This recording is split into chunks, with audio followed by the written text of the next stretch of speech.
तो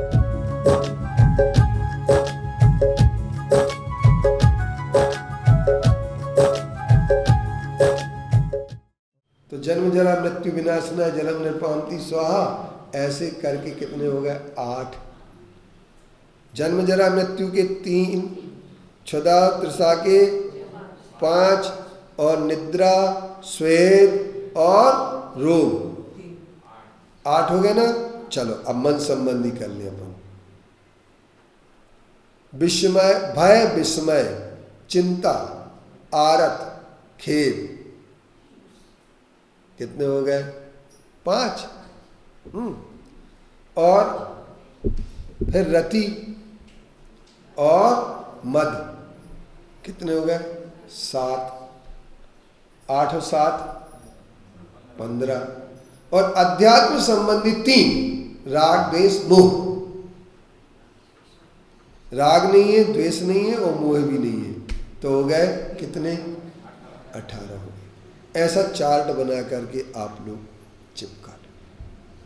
ये आप लोगों को मैं ऐसी क्लास लेना चाहता हूं, या तो पर्यूषण में ले कि पर्यूषण के बाद ले, तुम लोग जब निश्चित कर लो तब एक क्लास लगाना चाहिए। लगाना चाहिए कि नहीं लगाना चाहिए? जिसमें सब लोगों को जैन धर्म का पूरा ज्ञान हो जाए। जरूरी है कि नहीं है? अच्छा चलो, अब अरिहंत भगवान के 46 मूल गुण होते हैं। अरिहंत भगवान के समोसरण आता है। अरिहंत भगवान को 100 इंद्र आकर के नमस्कार करते हैं। सतिंद्र नमस्कार शीशधार। देवादि देव अरिहंत देव बोलते हैं। कौन से देव बोलते हैं?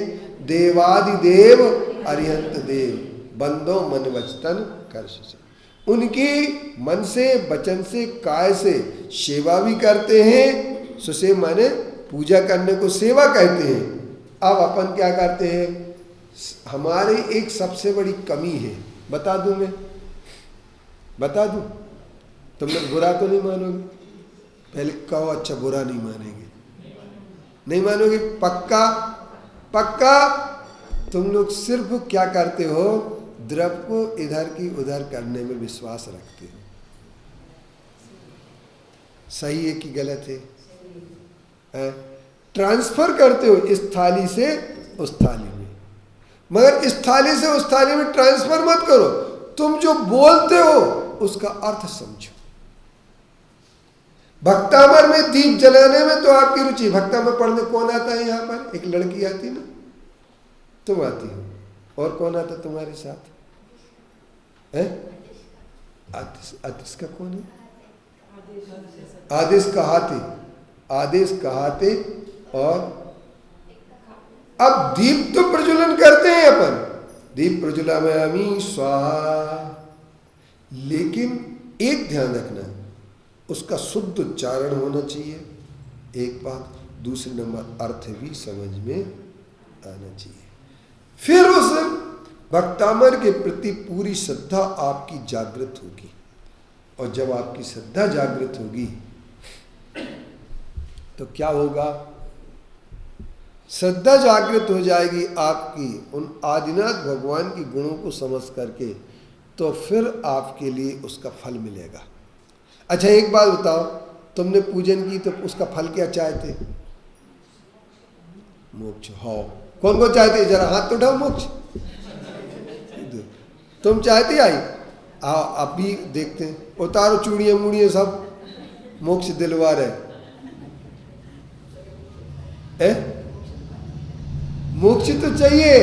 एक सेठ जी थे, तो पंडित जी ने पूछा, प्रवचन कर रहे थे एक महाराज जी ने पूछा कि भाई मोक्ष कौन कौन चाहते हैं? तो सेठ जी ने पहले हाथ उठा दिया। कोई बात नहीं। सेठ जी बोले हमें मोक्ष कब मिलेगा? हमने हाथ उठाया है तो मुझे मोक्ष कब मिलेगा? बोले तुम्हारे कितने मकान हैं? बोले 10 मकान। 10 मकान है? कल से पर्यूषण लग रहे हैं और रोज एक मकान में आग लगेगी, और जिस दिन 10 मकान जल जाएंगे उस दिन तुम्हें मोक्ष मिल जाएगा। बोले ऐसा मोक्ष दिलवा महाराज जी कि मकान भी रहे, मोक्ष भी मिल जाए। तो तो ऐसा मोक्ष नहीं मिलने वाला है। किशोर काका, तुम्हें कौन सा मोक्ष चाहिए? अरे कर्म के हिसाब से थोड़ी मिलना है, कर्म नष्ट होने के बाद मिलना है, कर्म के हिसाब से थोड़ी मिलना है। अरे यार किशोर काका ऐसा मत किया करे यार।